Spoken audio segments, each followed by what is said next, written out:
నమస్తే, welcome to Telugu one cinema. This is Diveshri. Bollywood మాత్రమే కాదు, భారతీయ చిత్ర పరిశ్రమ ఒక్కసారిగా ఉలిక్కిపడింది.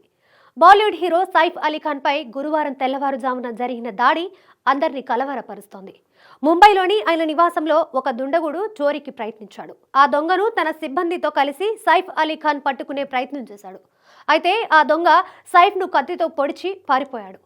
ఆ దాడిలో సైఫ్ ఒంటి మీద 6 చోట్ల గాయాలయ్యాయని సమాచారం. సైఫ్ని వెంటనే ముంబైలోని లీలావతి ఆసుపత్రికి తరలించారు. గాయాలు తీవ్రంగా ఉండడంతో వైద్యులు సర్జరీ చేశారు.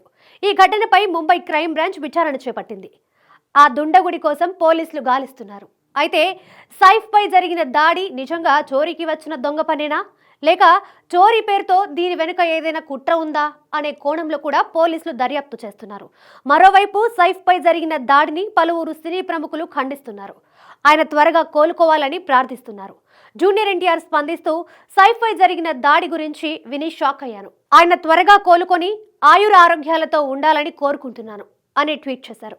మెగాస్టార్ చిరంజీవి స్పందిస్తూ సైఫ్ అలీ ఖాన్ పై దాడి జరిగిందనే వార్త విని తీవ్రమైన ఆందోళనకు గురయ్యాను. ఆయన త్వరగా కోలుకోవాలని ప్రార్థిస్తున్నాను అని ట్వీట్ చేశారు.